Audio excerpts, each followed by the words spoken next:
साहिब जी सभी पुण्य आत्माओं को रेखा दासी चैनल में सत साहिब आप देख रहे हैं जगत गुरु तत्वदर्शी संत रामपाल जी महाराज का अनमोल प्रवचन। सत साहिब जी, सत साहिब।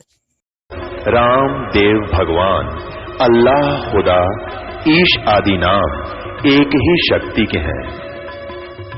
वो कैसा है, कहां है, कैसे मिलता है, किसने देखा है? ये प्रश्नवाचक चिन्ह पूर्ण रूप से हटाने के लिए अवश्य सुनिए जगत गुरु तत्वदर्शी संत रामपाल जी महाराज के अमृत वचन सर्व पवित्र धर्मों के पवित्र शास्त्रों के आधार पर।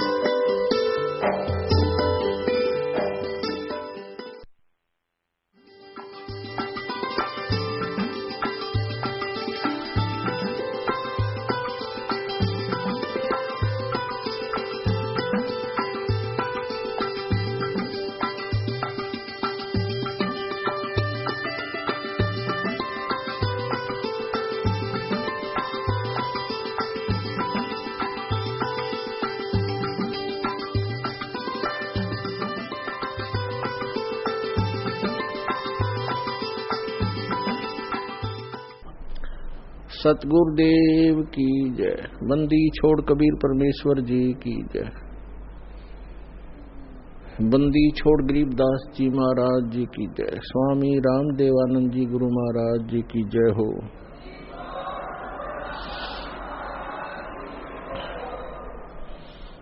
गरीब नमो नमो सतपुरुष को नमस्कार गुरु की नहीं। सुर नर मुनि जन साधुआं संतों सर्वस दी नहीं। सतगुरु साहिब संत सब डंडो तुम प्रणाम। आगे पीछे मध्य हुए तिनको जान कुर्बान। नराकार निर्विषम काल जाल भय भंजनम निर्लेपम निज निर्गुणम अकल अनुबेशुंदनम। सोहम सुरति समापतम सकल समाना निर्तल। उज्ज्वल हिरंबर हरदमम बेपरवा अथा है वार पार नहीं मध्यतम।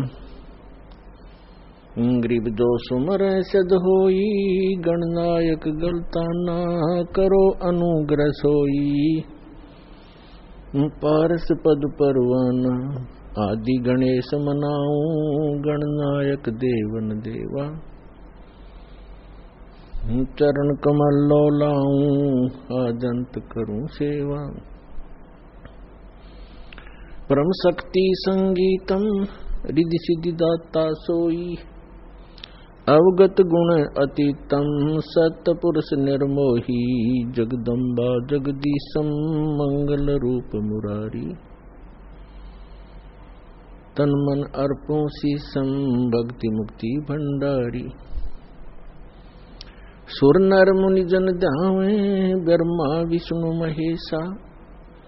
शेष शेष मुख गावे पूज्य आदि गणेशा। इंद्र कुबेर सरीखा वरुण धर्म राय ध्यावे। समर्थ जीवन जी का मन इच्छा फल पावे। 33 कोटि आधारा ध्यावे शेष 88। उतरे बहु जल पारा कट है यम की फांसी। 33 कोटि आधारा दावे से 88। उतरे बहु जल पारा कट है यम की फांसी। कर जोरूं विनती करूं धरूं चरण पर शीश। गुरु जी राम देवानंद जी महाराज ने दियो नाम बख्शीश। कोटि कोटि सिजदा करूं, कोटि कोटि प्रणाम, चरण कमल में राखियो मैं बंदी जाम गुलाम। कुत्ता हूँ गुरुदेव का, रामपाल दास को नाम, गले प्रेम की जेवड़ी ही, जांखें चोभा जाऊं। तो करो तो बावड़ू, दूर दूर करो तो जाऊं। जो राखो त्यों ही रहूं, जो देवो सुख। परमपिता परमात्मा पूर्ण ब्रह्म सारी सृष्टि के रचनहार कबीर परमेश्वर जी, ये हम सभी आत्माओं के जनक हैं, हम सब के पिता हैं। वो परमात्मा हमारे हितैषी हैं, वो स्वयं ही यहाँ आकर के हमें जानकारी देते हैं कि तुम सभी आत्माएं यहाँ के रहने वाले नहीं हो, ये स्थान आपका निज स्थान नहीं है। आप इस अस्थायी सटे को परमानेंट सटे मान चुके हो, जबकि आपको ये पता भी है कि यहाँ ना कोई रहा और ना कोई रहेगा। उसके पश्चात भी आपको चिंता नहीं। इसके विषय में परमात्मा कहते हैं, कबीर ये माया अटपटी, सब गट आण अड़ी, किस किस को समझाऊं या कुए बांग पड़ी। इस झूठे सुख को सुख कहे, ये मान रहा मन मोद, ये सकल चबीना काल का, कुछ मुख में कुछ गोद।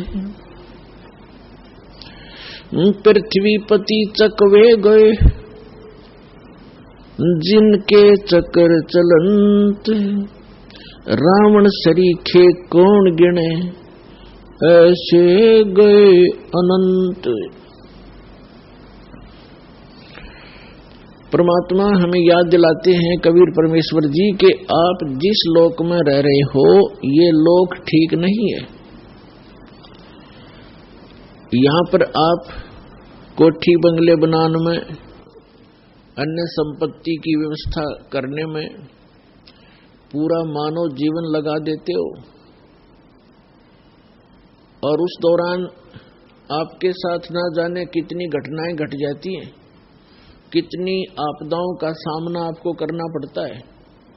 किसी का पुत्र मर जाता है, किसी की पुत्री विधवा हो जाती है, किसी को किसी व्यवसाय में घाटा होने से टेंशन का सामना करना पड़ता है। कोई भी प्राणी इस 21 ब्रह्मांड के जो काल का लोक है, इसमें कोई सुख ही नहीं है और कोई स्थायी नहीं है।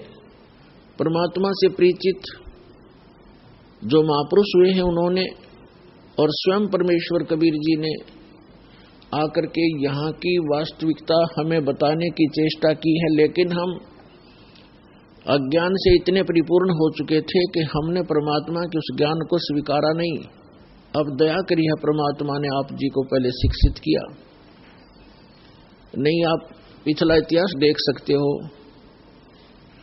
किसी भी युग में कोई प्रजा शिक्षित नहीं होती थी, केवल एक ब्राह्मण वर्ग होता था जो शिक्षा ग्रहण किया करता था, और सदग्रंथों को जानने के लिए ही वो शिक्षा ग्रहण किया करते थे। संस्कृत भाषा ही मूल थी,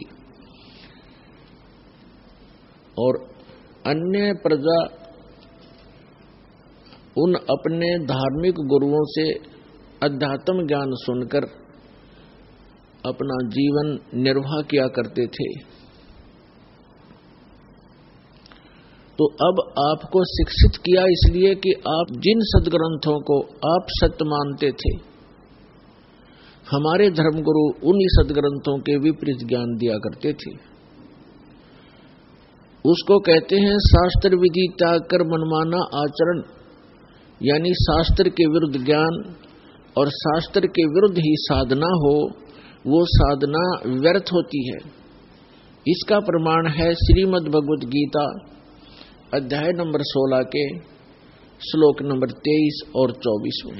23 श्लोक में कहा है कि अर्जुन, जो शास्त्र विधि को त्याग कर मनमाना आचरण करते हैं, अर्थात जो सदग्रंथों में वर्णित ज्ञान और उसका समाधान साधना, उसको ना करके अपने मनमुखी मंत्र, मनमुखी आरतियां करते हैं, जैसे ओम जय जगदीश हरे, स्वामी जय जगदीश हरे, जय गणेश देवा, ये इस तरह की जो आरतियां हैं, ये हमारे सदग्रंथों में नहीं है।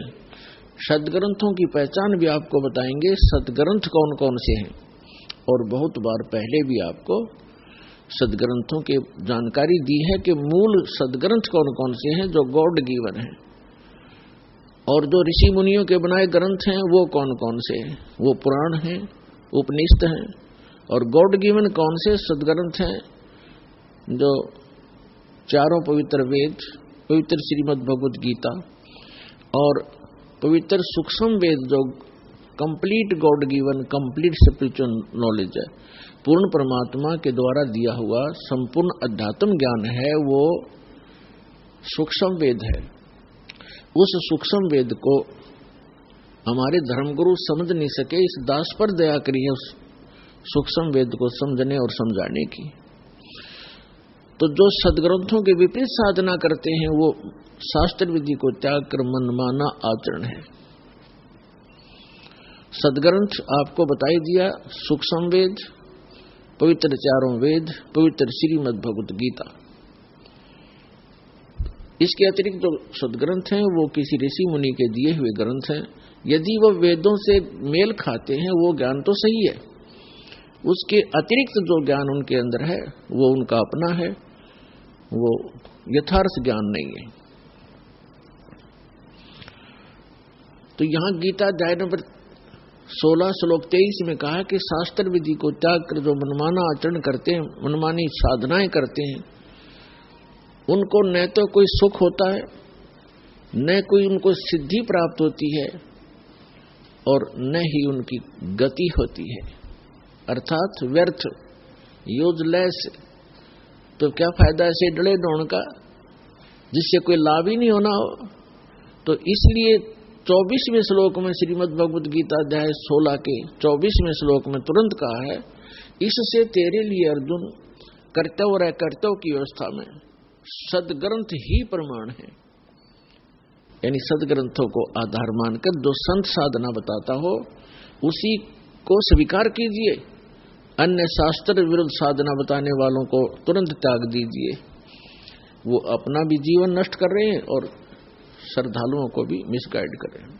तो जिन महापुरुषों को परमात्मा मिले, क्योंकि परमात्मा के गुणों में वेद प्रमाणित करते हैं कि वो परमेश्वर स्वयं अपने निज स्थान से चलकर आता है।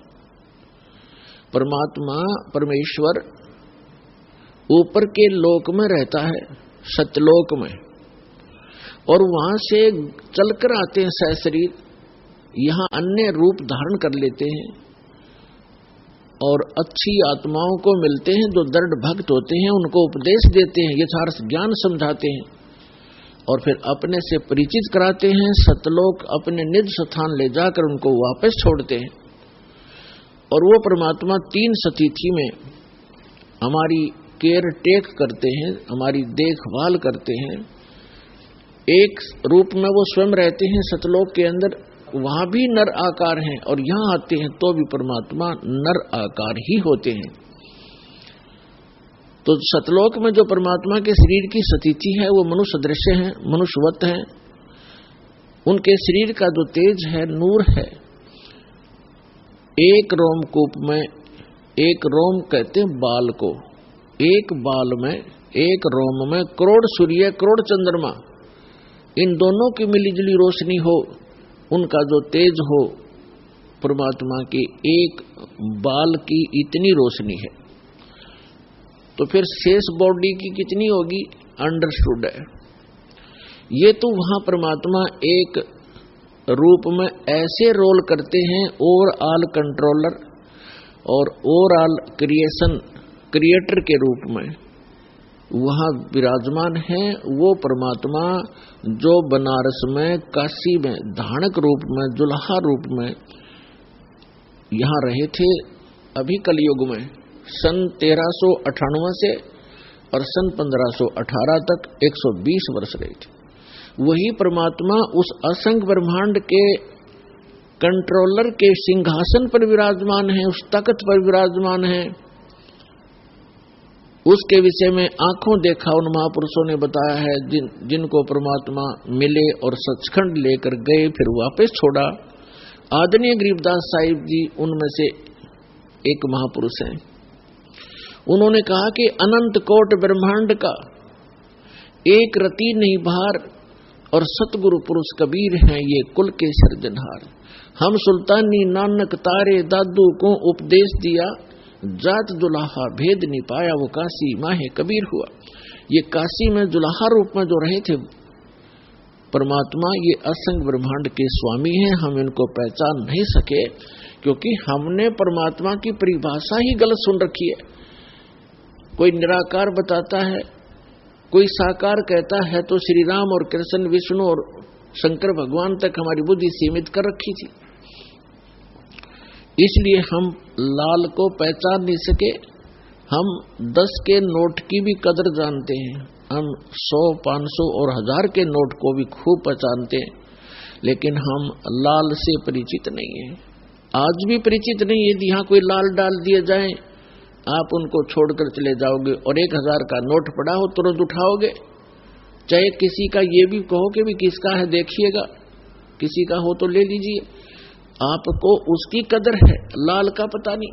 तो ये लाल है परमपिता परमात्मा कबीर जी, जो सारी सृष्टि के रचनहार और सतपुरुष कहलाते हैं, जिसको गीता अध्याय नंबर 8 के श्लोक नंबर 3 में परम अक्षर पुरुष कहा है, परम अक्षर ब्रह्म कहा है। और ये अन्य जितने भी देव हैं, कोई 1000 का नोट है, कोई 500 का, कोई 10 और 20 और 50, 100 का, तो इनको तो आप अच्छी तरह ग्रहण कर लेते हो। लेकिन एक लाल आपको मिल जाए तो इन 1000 के नोटा की गिनती अनार आपके पास कितने हो जाएंगे, उसी से मिल जाएंगे वो। तो इस प्रकार परमात्मा कबीर जी वो लाल हैं जिनको हम पहचान नहीं सके, क्योंकि वो हमारे व्यवहार में नहीं थे और हम पहचान नहीं सके। तो उसकी अपनी पहचान कराने के लिए परमात्मा स्वयं आए और अच्छी आत्माओं को मिले, जो दृढ़ भक्त पुण्य आत्माएं थी। आप देख सकते हो जिन महापुरुषों को परमात्मा मिले उस समय, आज से 200 वर्ष पहले, 250 वर्ष पहले गरीबदास जी आए थे सन 1717 में, और संवत 1774 में उनका आविर्भाव हुआ था, जन्म हुआ था। और सन 1717 आज सन 2013, 300 वर्ष पहले, और 300 वर्ष पहले उनको परमात्मा मिले। पहले वो हमारे जैसे पुजारी थे, श्री राम, श्री कृष्ण, विष्णु और शंकर भगवान, माता मसानियों के।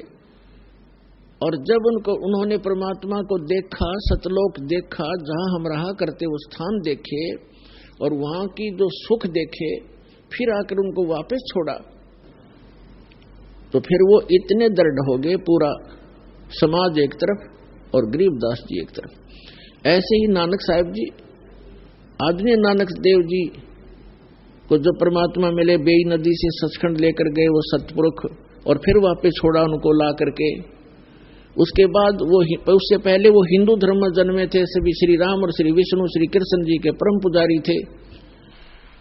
और उसके बाद पूरा हिंदू समाज एक तरफ था और नानक साहिब जी एक तरफ थे, झुके नहीं, और आज उनके अनुयायियों की गिनती नहीं। तो ऐसे दृढ़ भक्तों को परमात्मा मिलते हैं, और जिस कारण से वो अपनी स्थिति को, अपनी पहचान को अपने बच्चों तक करवाते हैं।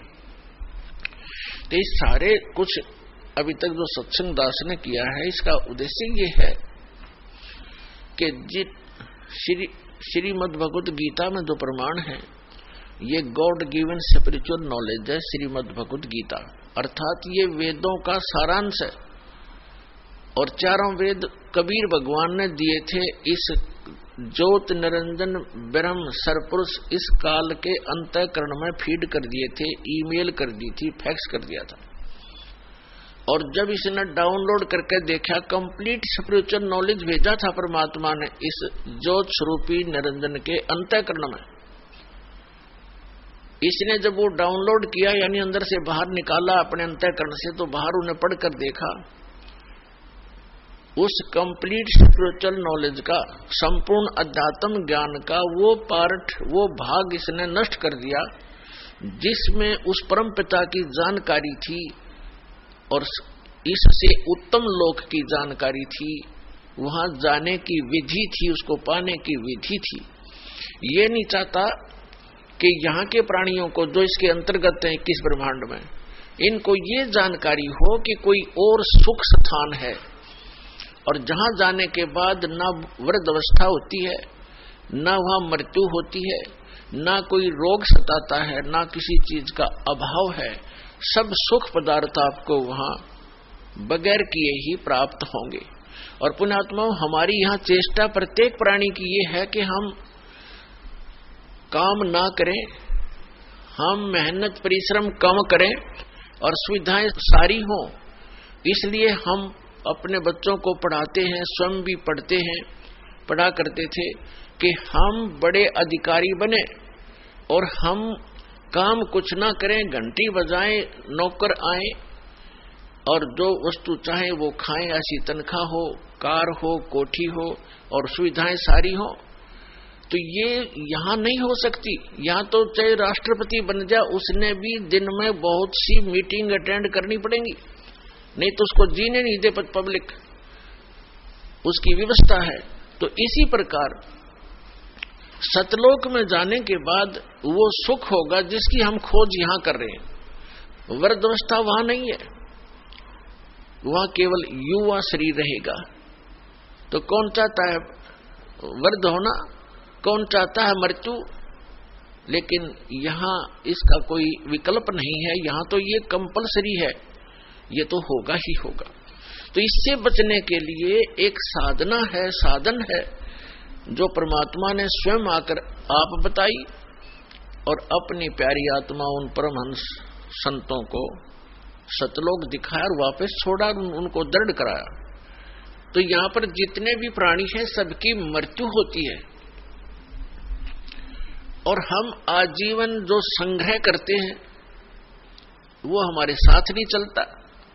हम जिन बच्चों के लिए कोठियां बनाते हैं, धन जोड़ते हैं कि हमारे बच्चे हमारी मृत्यु के बाद वो सुखी होंगे, और वो बच्चे हमारे सामने ही मर जाते हैं। ऐसे बहुत से प्रमाण, ये दुखदायी घटनाएं हम समाचार पत्रों में भी सुनते हैं, टीवी पर भी देखते हैं। एक पूरा परिवार एक सत्संग सुनकर आ रहा था किसी संत का, तो उसमें इतना पक्का याद नहीं दास को कि 12 सदस्य थे पूरे परिवार के या 13 थे। उनमें से एक घर पे था और बाकी 11 या 12 सत्संग सुनने गए हुए थे, सत्संग सुनकर आ रहे थे, दुर्घटनाग्रस्त हो गए। पूरा का पूरा परिवार मारा गया, छोटे पोता पोतियां से लेकर बच्चों तक। एकला वृद्ध रह गया वो, जिसने सारी उम्र ये सोची थी घना धन इकट्ठा कर लूं, मेरे बच्चे सुखी होंगे, हम तो चलो मर जाएंगे, मेरे पोता पोती तो सुखी होंगे। पोता पोती पहले चले गए। तो यहाँ काल ने आपको धोखे में रखा हुआ है।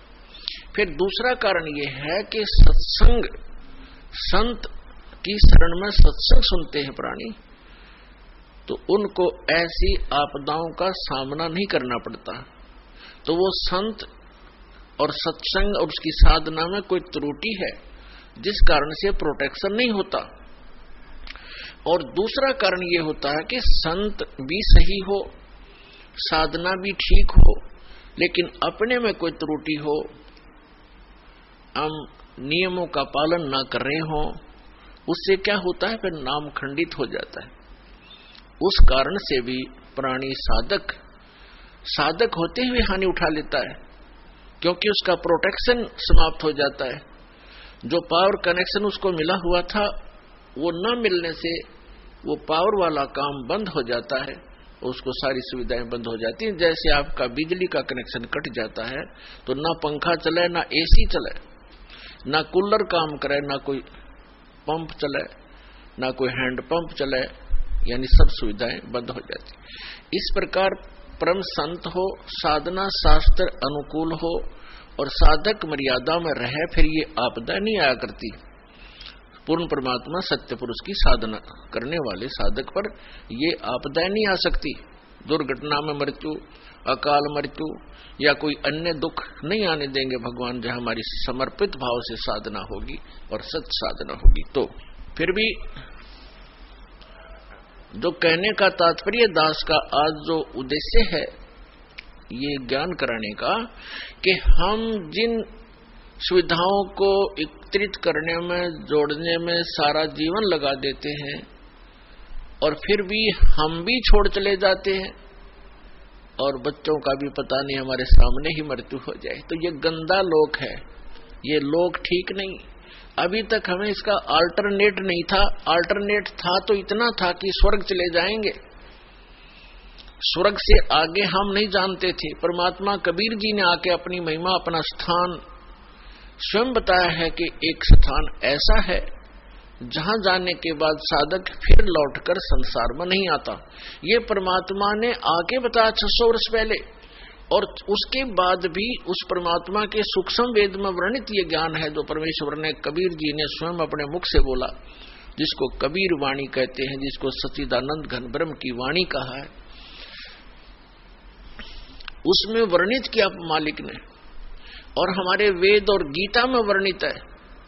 हम नहीं समझ सके क्योंकि हमारे टीचर अल्पज्ञ थे, हमारे धर्मगुरु अल्पज्ञ थे, उनको सदग्रंथों का ज्ञान कतई नहीं था। तो उस परमात्मा ने आके स्वयं बताना पड़ा वही ज्ञान, और जिन महापुरुषों को परमात्मा मिले उन्होंने भी यही ज्ञान कराया, लेकिन उसको हम समझ नहीं सके, जिस कारण से अभी तक परमात्मा के आने से पहले तक हमें केवल स्वर्ग से आगे कोई बताने वाला नहीं था। और अब हम पता चला इन सदग्रंथों से और परमेश्वर के सूक्ष्म वेद से और जिन महापुरुषों को परमात्मा मिले उनकी अमृतवाणी से, कि स्वर्ग में गए हुए प्राणी भी जन्म मृत्यु में ही रहते हैं। और जिनको हम इष्ट रूप में पूजा करते थे, श्री विष्णु जी, श्री शंकर जी, ब्रह्मा जी को तो हम पूजते नहीं थे, लेकिन आदर की दृष्टि से अवश्य देखते थे। इन तीनों का नाम हम टिप्स पर रखते थे, ब्रह्मा विष्णु महेश। ये स्वयं नासवान है जिनको हम इष्ट मानकर पूजते थे। तो जिस नासवान इष्ट की हम पूजा करेंगे तो क्या होगा, हम उसके लोक में चले जाएंगे। ये सामीप्य जो है मुक्ति प्राप्त होती है, यानी अपने इष्ट के लोक में उनके समीप रहा करेंगे। तो जब हमारे इष्ट ही मरेंगे, उनकी भी मृत्यु होगी, तो फिर वो तो जन्म मृत्यु फिर बनी रही, तो स्थायी स्थान नहीं हुआ वो। तो जो आज प्रसंग है कि जिस लोक में हम रह रहे हैं ये लोक अच्छा नहीं है, और हमें केवल स्वर्ग तक का ही ज्ञान हमारे धर्म गुरुओं ने कराया। परमेश्वर ने आकर अपनी अमृतवाणी में ये ज्ञान दिया कि एक और लोक है जहां आप सदा सुखी रहोगे, आपका जरा मरण नहीं होगा। जरा माने वृद्धावस्था, मरण माने मृत्यु। लेकिन वो ज्ञान हमारे गले उतरा नहीं, क्योंकि हम अपने धर्म गुरुओं पर, विशेषकर हिंदू धर्म के में जन्मे हम प्राणी, अपने धर्म गुरुओं पर पूर्ण विश्वास किया करते थे कि ये संस्कृत के मास्टर हैं और सभी सदग्रंथ संस्कृत भाषा में लिपिबद्ध हैं।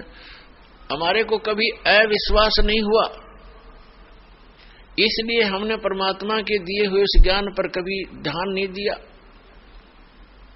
और साथ में ये भी हमारे एक इंजेक्शन लगा दिया करते कि कबीर जी तो अशिक्षित थे, उन्होंने संस्कृत पढ़ी नहीं, क्योंकि संस्कृत केवल ब्राह्मण ही पढ़ा करते थे। और कई ब्राह्मणों के पास गए, उनको संस्कृत नहीं पढ़ाई, इसलिए वो उठपटांग भाषा बनाकर गाते थे। ऐसी सोच थी हमारे इन ऋषि महर्षियों की, वो परमात्मा को समझ नहीं सके। और उस परमेश्वर की वाणी में ये पहले लिपिबद्ध था, जो हमारे सदग्रंथ भी बताते हैं।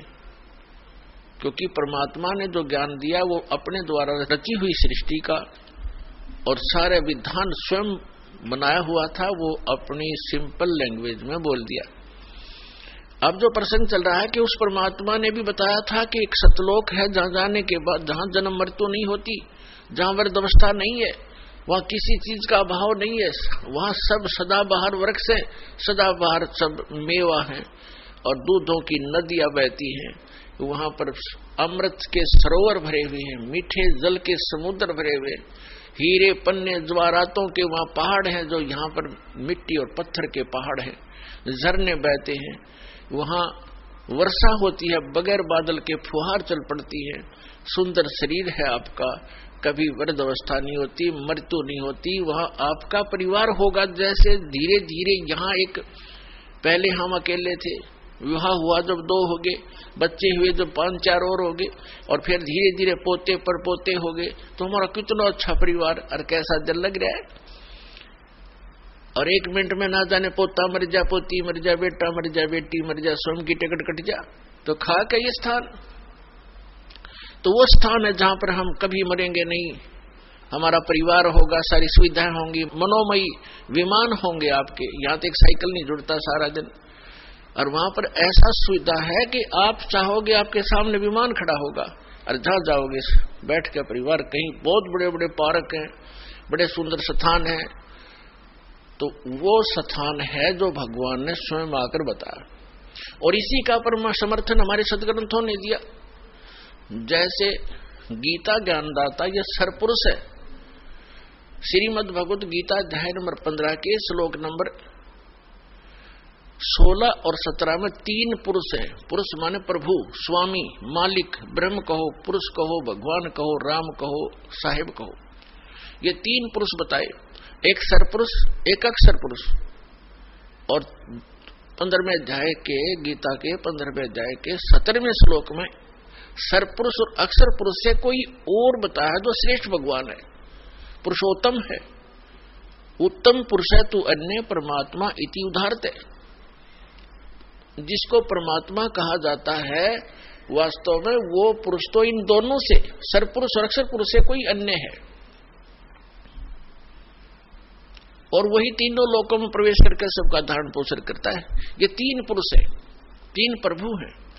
सरपुरुष इसको ब्रह्म बोलते हैं, हमारे ऋषि मुनि इसको ब्रह्म कहा करते हैं, और संतों ने इसको सरपुरुष, सरब्रह्म, ज्योत निरंजन, ज्योत निरंजन काल की संज्ञा दी है परमेश्वर कबीर जी ने, और उन्हीं से परिचित महापुरुषों ने भी यही उनको बताया। तो दूसरा अक्षर पुरुष है, इसको दूसरे शब्दों में परब्रह्म भी कहते हैं, अक्षर ब्रह्म भी कहते हैं। जो सरपुरुष है जिसको ब्रह्म कहते हैं, जो काल है, वो केवल 21 ब्रह्मांड का प्रभु है, स्वामी है, मालिक है, राम है, खुदा है, अल्लाह है, साहिब है।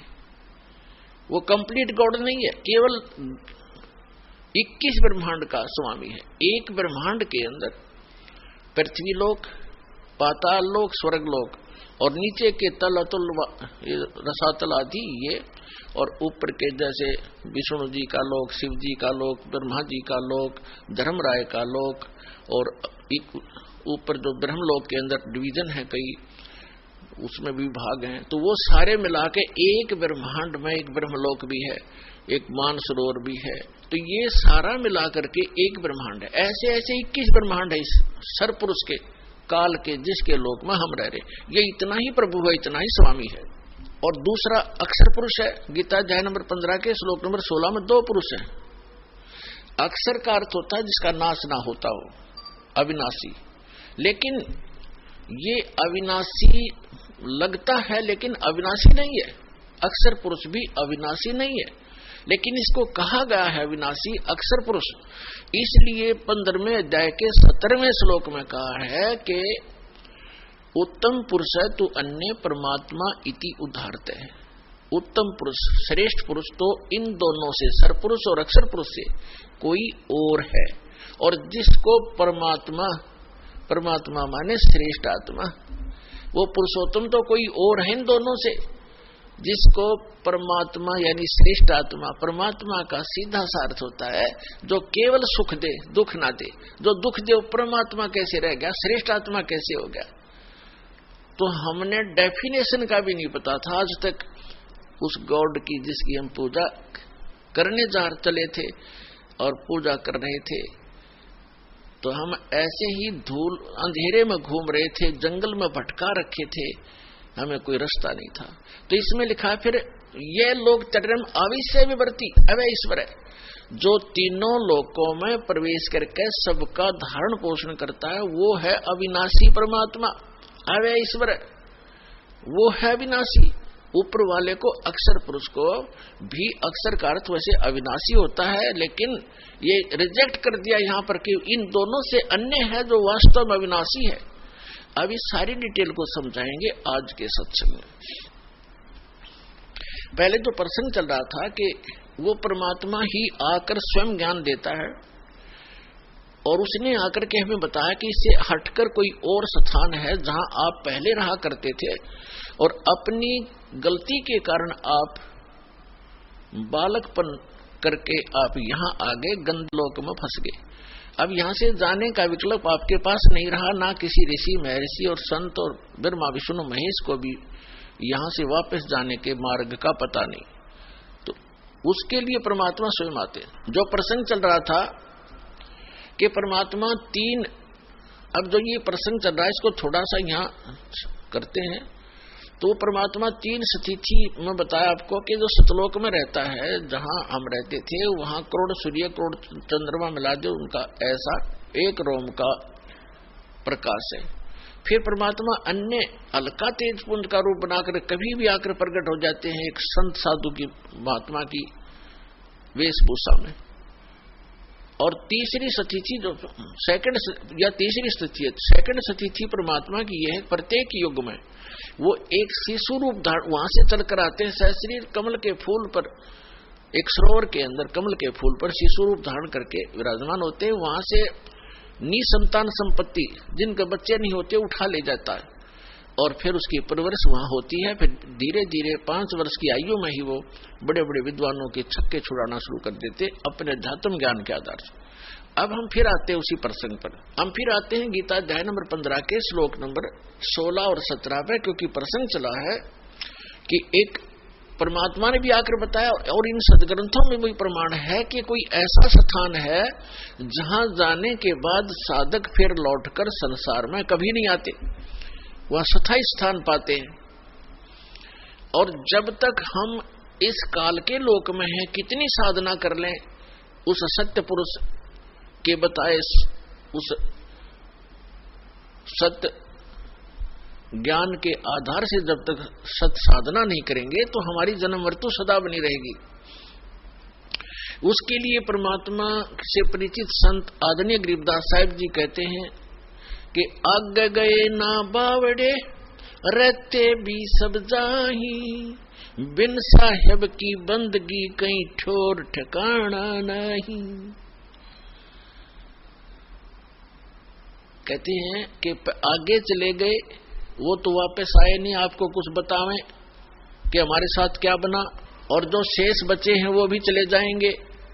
यहाँ किसी उस सत्य साधना, वो पूर्ण परमात्मा की भक्ति के बिना कहीं ठोर ठिकाना नहीं। जैसे आज आप चाहे प्रधानमंत्री बने हो किसी देश के और मृत्यु होगी, कोई पुण्य किया है उसके आधार से आप स्वर्ग जाओगे इस जीवन में, तो स्वर्ग के अंदर अपनी पूंजी को समाप्त होते ही आपकी ऐसी मृत्यु होगी जैसे यहाँ हो गई। तो यहाँ से चलो, फिर स्वर्ग में पुण्य समाप्त होते ही वहां से चलो, फिर नरक में अपना पाप भोगोगे, वहां कष्ट उठाओगे। जब वो समय पूरा होता है, होते ही फिर कहेंगे चलो, वहां भी नहीं रख सकते। उसके बाद फिर गधा बने गधे का जीवन पूरा करते ही फिर चलो, फिर कुत्ता बनो, कुत्ते का जीवन पूरा होते फिर चलो मरो। और फिर मनुष्य बन गए, फिर मरो, फिर वहां जाओ स्वर्ग में, फिर चलो, खा के ये जीवन। तो ये चलो चलो मिटाएगी सतलोक में जाने से। और वो चलो चलो ना तो इस ब्रह्मा की मिटी, ना विष्णु की, ना शिव जी की, और ना सरपुरुष की, ना अक्षर पुरुष की। केवल परम अक्षर पुरुष, परम अक्षर ब्रह्म है वो परमात्मा, जो स्वयं वास्तव में अविनाशी है। उसकी साधना करने से भी साधक उस लोक में चले जाते हैं जहां प्राणी कभी नहीं मरते, कभी वृद्ध नहीं होते, और वहां सदा युवा शरीर रहता है, और वापस लौटकर इस गंदे लोक में फिर नहीं आते। श्रीमद् भगवद गीता अध्याय नंबर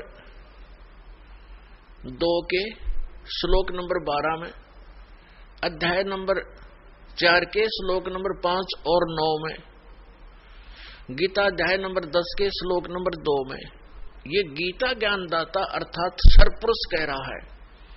ये गीता का ज्ञान श्री कृष्ण जी में प्रवेश करके ये सरपुरुष बोल रहा है, काल बोल रहा है, जिसका ये स्वयं प्रमाण दे रहा है गीता अध्याय नंबर 11 के श्लोक नंबर 32 में, कि अर्जुन मैं काल हूं, और इन सभी लोगों का नाश करने के लिए, सभी योद्धाओं का नाश करने के लिए मैं अब प्रवृत्त हुआ हूं, अब श्री कृष्ण में प्रकट हुआ हूं, मैं बड़ा हूं, इसमें प्रवेश हुआ हूं। श्री कृष्ण ने पहले कभी नहीं कहा मैं काल हूं, और नहीं तो श्री कृष्ण तो पहले ही वहां खड़े थे, अब कैसे ये कैसे कहते कि मैं अब प्रवृत्त हुआ हूं। ये दास का सत्संग है, सीडी बना रखी है कि श्रीमद् भगवद गीता का ज्ञान किसने दिया, उससे आप डिटेल जान सकते हो। अब प्रसंग दूसरा है, यहाँ ये विषय अब शॉर्ट आउट नहीं करूंगा, अन्य जो विषय वही करूंगा। तो इसने ये खुद कहता है कि अर्जुन तेरे और मेरे बहुत जन्म हो चुके हैं, तू नहीं जानता मैं जानता हूं, और मेरी उत्पत्ति को, उत्पत्ति माने जन्म को, इसका जन्म तो हुआ ही है, ना देवता जानते ना ऋषि जानते, क्योंकि ये सब मेरे से ही उत्पन्न हुए हैं, इनका आदि कारण मैं हूं। और गीता अध्याय नंबर 10 के श्लोक नंबर 3 में तुरंत कहता है कि मैं अजन्मा हूं। अजन्मा क्योंकि जब श्री कृष्ण जी में बोल रहा है उस समय उसका जन्म नहीं हुआ, जब तो भूत की तरफ वो प्रवेश है, वो ठीक कह रहा है मैं अजन्मा हूं, मैं अज हूं, अब मैं जन्म लेकर नहीं आया श्री कृष्ण जी की तरह, मैं तो इसमें वैसे प्रकट होकर बोल रहा हूं, बाकी ये नहीं कि वो अविनाशी हूं, अविनाशी है वो। अब पता चलेगा वो कितना उसका समय है, कैसा पीरियड है उसका जीवन का। अब जो प्रसंग है कि जब हम, अब ये जैसे श्री मद देवी भागवत यानी देवी पुराण के अंदर सचित्र मोटा टाइप गीता प्रेस गोरखपुर से प्रकाशित, जो हिंदू समाज के श्रद्धालु शिरोधार्य हैं और अपने सबके घरों पर रखी हैं, जो जरा सी भी भगवान में आस्था रखता है, उसके तीसरे स्कंद में 123 पृष्ठ पर विष्णु जी स्वयं स्वीकार करते हैं, अपनी माता दुर्गा की वो स्तुति कर रहे हैं कि तुम शुद्ध स्वरूपा हो, ये सारा संसार तुम ही से उद्भासित हो रहा है, मैं ब्रह्मा और शंकर आपकी कृपा से ही विद्यमान है, हमारा तो आविर्भाव माने जन्म और तिरोभाव माने मृत्यु हुआ करता है, हम अविनाशी नहीं है। और स्वयं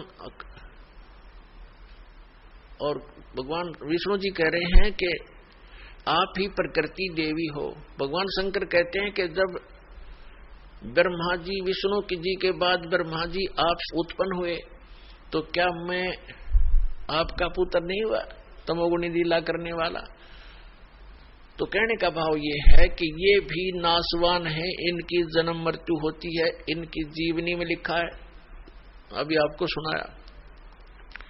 यदि हम विष्णु जी की पूजा करते हैं, श्री कृष्ण जी की करते हैं या श्री राम की करते हैं, तो हम विष्णु जी की पूजा कर रहे हैं, और हम शंकर जी की पूजा करते हैं तो हम जैसे विष्णु जी की पूजा करेंगे, विष्णु जी के लोक में जाएंगे, स्वर्ग के अंदर।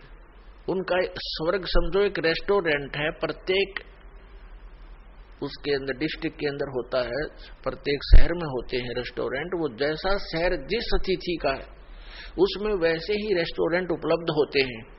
जहां घने धनी लोग जाते हैं वहां पर बहुत अच्छी सुविधा और सब बकवादों से जो है युक्त वहां पर रेस्टोरेंट मिलते हैं। तो जितने ज्यादा पुण्यकर्मी प्राणी होंगे उनको जिस लोक में वो जाएंगे वो अच्छा रेस्टोरेंट देंगे, उनको अच्छी सुविधाएं प्राप्त होंगी, उनकी जेब कटेगी खुद की, पैसे उनके अपने खर्च होते हैं जो रेस्टोरेंटों में जाते हैं। तो पुण्य समाप्त होंगे उन साधकों के, वो समाप्त होते ही फिर नरक के अंदर डाले जाएंगे। क्योंकि जब तक हम पूर्ण परमात्मा सत्य पुरुष की साधना नहीं करते, सत्य गुरु से लेकर सत्य साधना नहीं करते, तब तक हमारी या चलो चलो मिटे नहीं और जन्म मृत्यु सदा बनी रहेगी। और दोनों ही कर्म भोगने पड़ेंगे, तब तक हमने पुण्य भी भोगने पड़ेंगे और पाप भी भोगने पड़ेंगे। पुण्यों के लिए स्वर्ग रेस्टोरेंट है और पाप के लिए नरक वो जेल है, और फिर जन्म मृत्यु सदा बनी रहेगी। तो इसका विकल्प अब पता चला है, इसका अल्टरनेट का पता लग गया है, इसका समाधान हो सकता है। तो हमने ये ग्रहण करना चाहिए और अपना कल्याण कराना चाहिए। अब जो प्रसंग चल रहा है कि गीता ज्ञान दाता कहता है मेरी भी जन्म मृत्यु होती है, अर्जुन तेरी भी होती है। ये ब्रह्मा विष्णु महेश का पिता है और दुर्गा इनकी माता है, ब्रह्मा विष्णु महेश की। श्री दुर्गा जी इनकी माता है और ये सरपुरुष गीता ज्ञानदाता ये काल, ये श्री ब्रह्मा श्री विष्णु श्री शिव जी के पूज्य पिताजी हैं।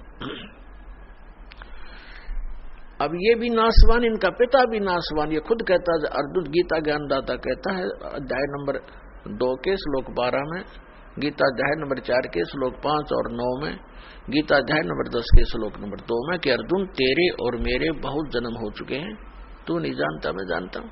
और फिर ये अपनी साधना बताता है और इसलिए ये कहता है कि अर्जुन तू सर्वभाव से, गीता अध्याय नंबर 18 के श्लोक नंबर 62 में, गीता अध्याय नंबर 15 के श्लोक नंबर 4 में कि अर्जुन तू सर्वभाव से उस परमेश्वर की शरण में जा। कौन से की? उस परम अक्षर ब्रह्म की, उसकी शरण में जा। उसकी कृपा से ही तू परम शांति को और सनातन परम धाम को प्राप्त होगा, उसी परमेश्वर की कृपा से। और जब आपको तत्वदर्शी संत मिल जाए, गीता अध्याय नंबर 15 के श्लोक नंबर 4 का ये निष्कर्ष है, 1 से 4 का निष्कर्ष है कि तत्वदर्शी संत की पहचान भी बताई है। फिर उसके बाद बताया कि उसके पश्चात परमेश्वर के उस परम पद की खोज करनी चाहिए, जाने के बाद साधक फिर लौटकर कभी संसार में नहीं आते। गीता ज्ञानदाता अपनी साधना करने को, अपनी भक्ति करने को भी मना कर रहा है। वो कहता है कि उसी की भक्ति करो जिस परमेश्वर ने सब ब्रह्मांडों की रचना की है, अर्थात जिससे इस संसार रूपी वृक्ष की प्रवृत्ति विस्तार को प्राप्त हुई है, अर्थात जिसने सब ब्रह्मांडों की, पूरे विश्व की रचना की है, असंख्य ब्रह्मांडों की, वही परमात्मा पूज्य है, उसकी पूजा करो। श्रीमद् भगवत गीता अध्याय नंबर 4 के श्लोक नंबर 32 में गीता ज्ञानदाता कहता है कि अर्जुन अभी तक मैंने आपको अध्याय इसी 4 के श्लोक 25 से लेकर 31 तक जो भी साधनाएं बताई वो कंप्लीट नहीं है, वो पूर्ण नहीं है। वो तो उन साधकों की अपनी सोच है कि वो प्रत्येक अपनी साधना जैसी भी कोई कर रहा है उसको पाप नाशक मानकर कर रहा है। यानी पाप नाशक मीन मोक्षदायक, पाप नाश होंगे तभी तो मोक्ष होगा। पाप नाशक जानते हैं, लेकिन अब क्या बताया है चौथे अध्याय के 32वें श्लोक में, यहाँ पर थोड़ी सी जो अनुवाद करता है, अनुवादक हैं गीता जी के, गड़बड़ कर गए, क्योंकि जहां इनकी बुद्धि ने काम नहीं किया वहां अर्थों का अनर्थ किया इन्होंने। उदाहरण के तौर पर गीता अध्याय नंबर 7 के श्लोक नंबर 18 में अनुत्तम शब्द है, तो उसका इन्होंने अति उत्तम कर दिया। ये बालक भी ना कर सकता, 4वीं कक्षा 5वीं कक्षा का अनुत्तम माने अति उत्तम कोई लिख देगा, 0 नंबर आएंगे उसके, और ये 100 के 100 नंबर प्राप्त कर रहे। ये अज्ञानी अनुवादक और ऋषि महर्षि। इसी प्रकार गीता अध्याय नंबर 18 के श्लोक नंबर 66 में एक वर्ज शब्द है। वर्ज का अर्थ जाना होता, आना नहीं होता। जैसे इंग्लिश वर्ड गो है, तो गो का अर्थ आना नहीं हो सकता, जाना ही होता है। कहीं पर भी लिखा हो चाहिए, इसमें समास और फलान और ये बकवास है, इनकी अपनी अज्ञानता का प्रमाण है उनका। वो गलत बताते हैं हमारे को कि ऐसे बनता है ऐसे बनता है, ये इनकी क्योंकि अज्ञानी व्यक्ति कुछ ना कुछ तगड़मबाजी तो करेगा। तो इस प्रकार इन्होंने अनर्थ कर दी। यहां पर भी गीता अध्याय नंबर 4 के श्लोक नंबर 32 में एक ब्रह्मणे शब्द है, ब्रह्मणे मुखे, इन्होंने यहां कर दिया ब्रह्मणे मुखे का अर्थ अनुवादकों ने, सभी ने वेद की वाणी में, जबकि यहां करना था सच्चिदानंद घन ब्रह्म की वाणी में विस्तार के साथ सभी धार्मिक अनुष्ठानों यज्ञों की जानकारी कही गई है। वो सच्चिदानंद घन ब्रह्म की वाणी में ब्रह्मणे मुखे, ब्रह्मणे का अर्थ होता है बड़ा भगवान, यही ब्रह्मणे शब्द है गीता अध्याय नंबर 17 के श्लोक नंबर 23 में। ओम तत्सत इति निर्देश है ब्रह्मणे त्रिविध समर्थ है, तो वहां ब्रह्मणे शब्द है, तो उस ब्रह्मणे शब्द का वहां उन्होंने सही अनुवाद कर रखा है, सच्चिदानंद घन ब्रह्म कर रखा है। तो यहां भी सच्चिदानंद घन ब्रह्म ही होना चाहिए था। गीता अध्याय नंबर 4 के श्लोक नंबर हम फिर आते हैं 32 पर। इसमें कहा है कि सच्चिदानंद घन ब्रह्म ने अपने मुख कमल से जो वाणी बोली है, यानी वेद प्रमाणित करते हैं कि परमात्मा सतलोक से चलकर आता है। दास के पास जो आर्य समाज के जो अनुवादक हैं, आर्य समाज के जो आचार्य हैं और जो महर्षि दयानंद के चेले, उनके द्वारा ही अनुवादित वेद उपलब्ध हैं दास के पास, और आपको बहुत बार रूबरू किए हैं। और यही इन्होंने ही इस कलयुग में वेदों का ठेका ले रखा था कि वेद का विद्वान अगर हुआ है कोई कलयुग में अब वर्तमान में, तो महर्षि दयानंद हुआ है। और वो परमात्मा को निराकार कहते हैं। तो ये अल्पज थे, क्योंकि सदग्रंथ तो सदग्रंथ ही है। सभी कहते हैं लाल बहुत कीमती होता है, लाल का पता किसी ने ना हो तो उस कथन का भी यूज नहीं, ये मानने का भी यूज नहीं कि लाल कीमती है। और आपके सामने पड़ा और आप कहते कौड़ी है, लाल बता रहे हो आप दूसरे 100 के नोट को, तो वो भी अल्पज्यता ही है। बेशक थोड़ी बहुत जानकारी है कि कोई ऐसे की बहुमूल्य रत्न है, तो जानकारी भी व्यर्थ है। तो महर्षि दयानंद के साथ ऐसी बनी हुई थी, ऐसे ही नारी समाज के आचार्यों के साथ बनी हुई थी। इन्होंने वेदों का अनुवाद किया, वह तो दया करी दाता ने कुछ ही मंत्रों का इन्होंने सही अनुवाद किया, ना तो सारे का डंगा एक रखा है। तो उसमें क्या लिखा है कि वो परमात्मा ऊपर के लोक में ध्रुव लोक के तीसरे पृष्ठ पर, तीसरे स्थान पर, तीसरे पोर्शन में विराजमान है, टॉप मोस्ट प्लेस पर, भवनों ऊपरी तिष्ठति, परमात्मा सभी भवनों के ऊपर के भाग में बैठा हुआ है। और वहां से गति करके आता, बिजली जैसी गति से, विद्युत की तरह अचानक मिनट सेकंड में आ जाता है। और यहाँ अपने रूप को सरल करके आता, हल्के तेज पुंज का बनाकर आता है, दृढ़ भक्तों को मिलता है, अच्छी आत्माओं को मिलता है, उनको अपने से परिचित कराता है, उनको ज्ञान देता है। तो इसी दृष्टिकोण से, उसी आधार से उसका नियम है, वो परमात्मा ऐसे आता ही आता है। वो ज्ञान बोलता है, सार्थ ज्ञान देता है, कवियों की तरह आचरण करता है, गाता है, लोकोक्तियों के माध्यम से ज्ञान बताता है, कविताओं के माध्यम से बोलता है, शब्दावलियों के माध्यम से वो ज्ञान देता है। तो उसी आधार से उसी का हिंट है श्रीमद् भगवद गीता अध्याय नंबर 4 के श्लोक नंबर 32 में। तो गीता ज्ञानदाता, गीता अध्याय नंबर 4 के श्लोक नंबर 32 में कहा है कि अर्जुन, यज्ञों की विस्तार के साथ जानकारी सच्चिदानंद घन ब्रह्म यानी ब्रह्मणे मुखे, सच्चिदानंद घन ब्रह्म के द्वारा अपने मुख कमल से बोली गई अमृत वाणी में विस्तार के साथ कहा गया है। और उसको जानने के बाद सभी कर्मों से, सभी दुखों से तो मुक्त हो जाएगा। चौथे अध्याय के 34वें श्लोक में वो तत्व ज्ञान है जो सच्चिदानंद घन ब्रह्म ने अपने मुख कमल से बोला है, वो तत्व ज्ञान है, वो सूक्ष्म वेद है। और चौथे अध्याय के 34वें श्लोक में कहा कि उस तत्व ज्ञान को तू तत्वदर्शी संतों के पास जाकर समझ, यानी गीता ज्ञान से अन्य ज्ञान है और गीता ज्ञान दाता उससे अपरिचित है, इसलिए कह रहा है कि वो ज्ञान तू तत्वदर्शी संतों के पास जाकर समझ। उनको दंडवत प्रणाम करने से, कपट छोड़कर सरलता पूर्वक प्रसन्न करने से वो तत्वदर्शी संत तुझे तत्व ज्ञान का उपदेश करेंगे। इससे दो बात सिद्ध होगी कि जो वास्तविक ज्ञान है वो श्रीमद् भगवत गीता में नहीं है, और ये भी नहीं कह सकते कि श्रीमद् भगवत गीता का ज्ञान गलत है, ये इनकम्प्लीट है। जैसे मैट्रिक क्लास के 10वीं कक्षा का जो सिलेबस होता है वो गलत नहीं होता, लेकिन वो एमए और बीए का नहीं है, वो अलग से है। बीएससी आदि करते हैं वो उससे आगे चलकर है, लेकिन वो साथ में सहयोगी होता है। जो ज्ञान हमने मैट्रिक तक ग्रहण किया है वो आगे सहयोगी रहेगा। इसी प्रकार गीता जी का जो ज्ञान है, वेदों का जो ज्ञान है, ये इनकम्प्लीट है लेकिन गलत नहीं है। तो इसमें क्या कहा है कि उस ज्ञान को जो इनसे हटकर कंप्लीट स्पिरिचुअल नॉलेज है, उसके अंदर इन वेद और गीता, पुराण, कुरान, बाइबल, इन सभी का ज्ञान समावेश है, क्योंकि वो सबका करता है और सबकी स्थिति से परिचित है, और वो प्रत्येक प्राणी के प्रत्येक कर्म से भी परिचित है। वो परमात्मा पूर्ण ब्रह्म है। तो यहाँ प्रसंग चल रहा है कि उस तत्व ज्ञान को तत्वदर्शी संतों के पास जाकर समझे। अब हम आते हैं गीता अध्याय नंबर 7 के श्लोक नंबर 29 में।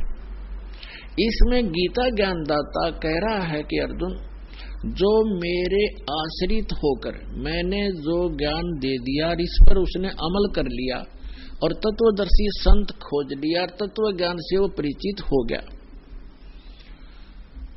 तो वो प्राणी, तो वो जो मेरे ज्ञान के को आधार मानकर आश्रित होकर के जरा मरण मोक्षाय यतन्ति ते माम आश्रित, ये जो जरा माने वृद्ध अवस्था और मरण माने मृत्यु के दुख से छूटने के लिए प्रयत्न करते हैं,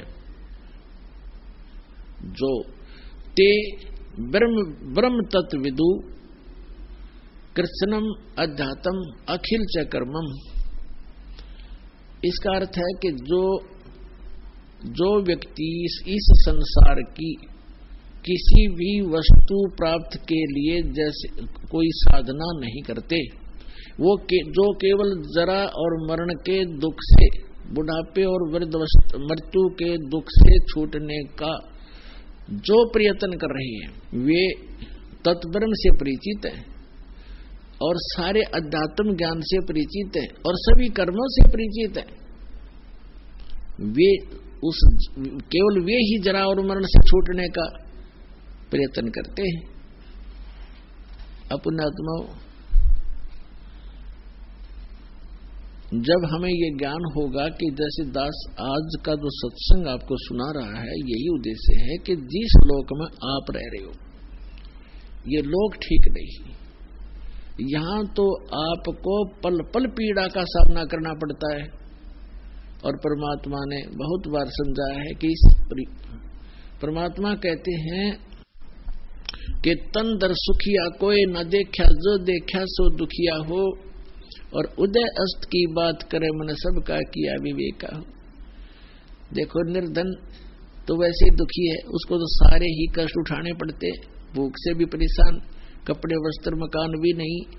तो परमात्मा कहते हैं तन धर सुखिया कोई न देखा, जो देखा सो दुखिया हो।